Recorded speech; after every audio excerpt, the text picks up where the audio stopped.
जब से यूसीसी को लेकर मोदी जी ने कहा है कि एक घर में दो कानून नहीं रह सकते, तब से ही कई ऐसे लोग हैं जो बीजेपी की आलोचना कर रहे हैं।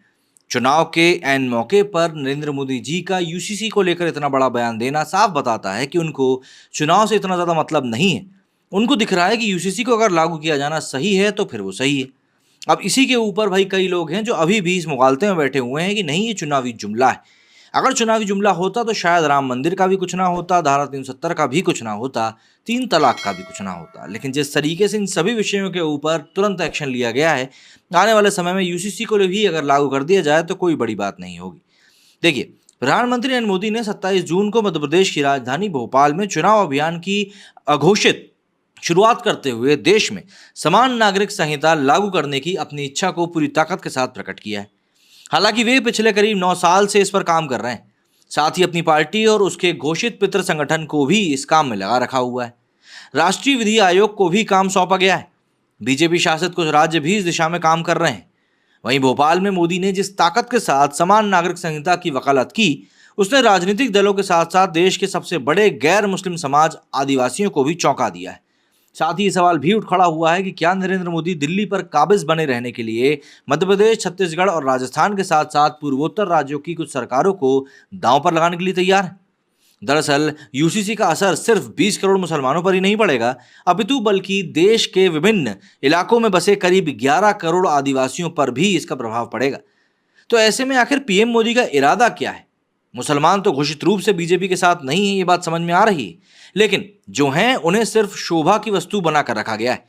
लेकिन देश के ज्यादातर हिस्सों में आदिवासी बीजेपी के साथ खड़े दिखाई देते हैं। लोकसभा और विधानसभाओं में वे खुलकर बीजेपी का समर्थन करते रहे, लेकिन जब उनकी सामाजिक आजादी पर कानूनी प्रहार होगा तब भी क्या वे बीजेपी का साथ ही देंगे? इस पर आगे जो हम बात करें उससे पहले आदिवासियों से जुड़े एक आंकड़े को आप समझिए। इस समय देश में करीब 700 से भी ज्यादा आदिवासी जातियां और समूह हैं।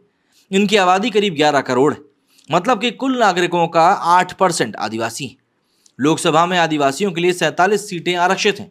जिन राज्यों जैसे कि मध्य प्रदेश, राजस्थान, छत्तीसगढ़, मिजोरम, तेलंगाना में 4 महीने बाद ही विधानसभा चुनाव होने हैं, उनमें भी आदिवासी अच्छी खासी तादाद में मौजूद हैं। एमपी और छत्तीसगढ़ तो आदिवासियों का गढ़ माना जाता है, बहुल राज्य। देश में सबसे ज्यादा आदिवासी एमपी में ही रहते हैं। एमपी से 6, छत्तीसगढ़ से 4 और राजस्थान से 3 आदिवासी सांसद चुने जाते हैं। एमपी में आदिवासियों के लिए 47 विधानसभा सीटें भी आरक्षित हैं, जबकि छत्तीसगढ़ और राजस्थान में यह संख्या 34 और 25 है। अगर हम बात करें मिजोरम और तेलंगाना की, तो यहाँ पे भी बीजेपी का ज्यादा कुछ दांव पर नहीं है, लेकिन बाकी 3 राज्य उसके लिए बहुत ज्यादा इंपॉर्टेंस रखते हैं। विधानसभा चुनाव की दृष्टि से अगर हम देखें तो एमपी में आदिवासी सबसे ज्यादा महत्वपूर्ण कंडीशन में। राज्य में आदिवासियों की आबादी 1.5 करोड़ से भी ज्यादा है। करीब 230 में से 70 सीटों पर आदिवासी मतदाता सीधा सीधा असर डालते हैं। राज्य सरकार ने करीब 89 ब्लॉक में आदिवासियों के लिए पेसा कानून भी लागू किया हुआ है। आदिवासियों के सामाजिक रीति रिवाज और लोक व्यवहार सामान्य हिंदुओं से अलग होते हैं। वे प्रकृति की पूजा करते हैं, उनका समाज काफी खुला है, बहुपत्नी प्रथा भी आम है। आदिवासी महिलाओं को भी इसी तरह की आजादी है। ज्यादातर वन प्रांतों में रहने वाले आदिवासियों के देवताओं में जानवर भी शामिल है। समाज में आए दिन बदलाव का असर आदिवासियों पर भी पड़ता है। सेवा, शिक्षा और इलाज के नाम पर उनके बीच पहुंचे चर्च ने उन्हें बहुत प्रभावित भी किया है। बड़ी संख्या में आदिवासियों ने ईसाई धर्म को भी अपनाया, ये बात सही है। कुछ जगहों पर आदिवासी मुसलमान भी बने। उन्हें हिंदू धर्म से जोड़ने की कोशिश काफी लंबे समय से की जा रही है, लेकिन कोशिश की जा रही है। राष्ट्रीय स्वयंसेवक संघ आदिवासियों के बीच काफी समय से काम कर रहा है। संघ प्रमुख खुद लगातार आदिवासियों के बीच जाते रहते हैं। एमपी और छत्तीसगढ़ में तो संघ बड़े बड़े आयोजन आदिवासियों के बीच कर चुका है। आज की तारीख में वे धर्म बदल चुके आदिवासियों से आरक्षण या अन्य सुविधाएं वापस लिए जाने की मुहिम भी चला रहे हैं। उधर आदिवासी शुरू से ही यूसीसी के पक्ष में नहीं है। देश भर में आदिवासी संगठन यूसीसी का विरोध करते आ रहे हैं। उन्हें लगता है कि यूसीसी आने के बाद उनकी परंपरागत प्रथाएं प्रभावित हो जाएंगी, उनका सामाजिक ढांचा प्रभावित होगा। संविधान की 6ठी अनुसूची में जो हक उन्हें दिए गए हैं वे कहीं ना कहीं प्रभावित हो जाएंगे। और सबसे बड़ी एक यही वजह है कि राष्ट्रीय आदिवासी एकता परिषद ने 2016 में ही यूसीसी के खिलाफ सुप्रीम कोर्ट का दरवाजा खटखटा दिया था। परिषद चाहती है कि किसी भी बदलाव से पहले सरकार आदिवासियों के रीति रिवाज और धार्मिक प्रथाओं की सुरक्षा की गारंटी दे। जमीनी स्तर पर भी आदिवासी संगठन विरोध कर रहे हैं। ऐसे में प्रधानमंत्री द्वारा यूसीसी की वकालत ने यह सवाल खड़ा कर दिया है कि क्या वे मुसलमानों के साथ आदिवासियों का विरोध झेलने के लिए तैयार हैं, क्योंकि वे भले ही 80-20 का खेल देख रहे हो, लेकिन वास्तविकता में ये 70-30 का खेल बनता नजर आ रहा है। भले ही बीजेपी आदिवासियों को घेरने की हर संभव कोशिश कर रही हो, पर क्या ये संभव होगा कि वे अपनी मूल परंपराओं को छोड़ यूसीसी की छतरी के नीचे आ जाएं?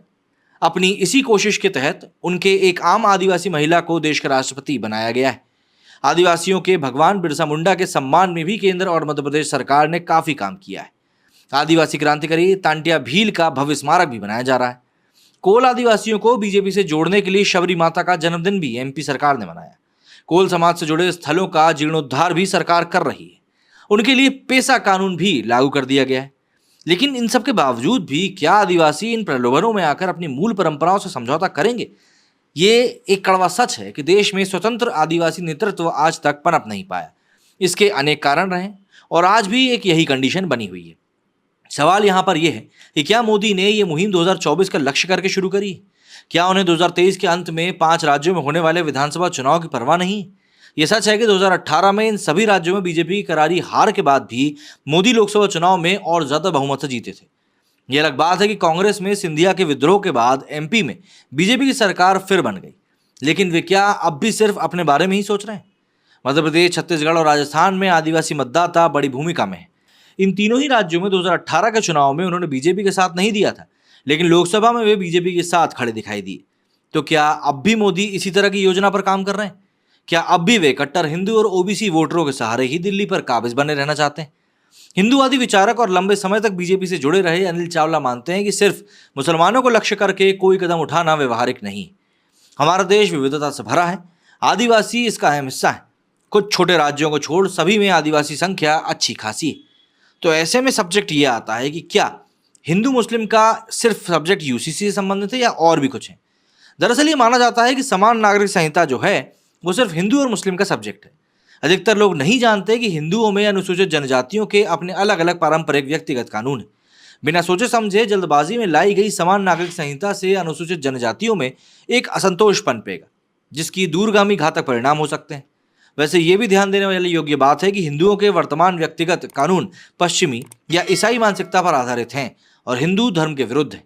संघ परिवार पिछले 7 दशकों से समान नागरिक संहिता को लेकर हल्ला मचाता रहा है, पर संघ, जनसंघ या भाजपा ने कभी समान नागरिक संहिता या कोई प्रारूप प्रस्तुत नहीं किया है। आज वरिष्ठतम स्तर के ऐसे आवाज उठाई जा रही है, पर प्रारूप आज भी नहीं। जब 50 के दशक में हिंदू कोड बिल संसद में पेश किया गया था, तब संघ परिवार ने उसका विरोध किया था। कैसी विडंबना है कि आज उसी बिल के परिवर्तन स्वरूप को समान नागरिक संहिता के रूप में पेश करने को संघ परिवार लालयित है। ये घातक साबित होगा। इस बीच जिस तरह की जागरूकता आदिवासी समाज में आई है, उसे देखते हुए ऐसा लग रहा है कि मुसलमानों की तरह वे भी यूसीसी का विरोध करेंगे। विरोधी दल भी उन्हें इस काम के लिए प्रेरित कर ही रहे हैं। ऐसे में यह तय है कि एमपी, छत्तीसगढ़ और राजस्थान के विधानसभा चुनाव पर इसका असर सीधा सीधा पड़ेगा। लेकिन आत्मकेंद्रित राजनीति का प्रतीक बन चुके नरेंद्र मोदी को शायद इसकी परवाह दिख नहीं रही है। दुर्भाग्य यह है कि बीजेपी के भीतर उनसे ये सवाल पूछने की हिम्मत आखिर कौन करेगा, ये एक बड़ा सवाल है। मेरे स्टूडियो फिलहाल इतना ही। जय हिंद, जय भारत।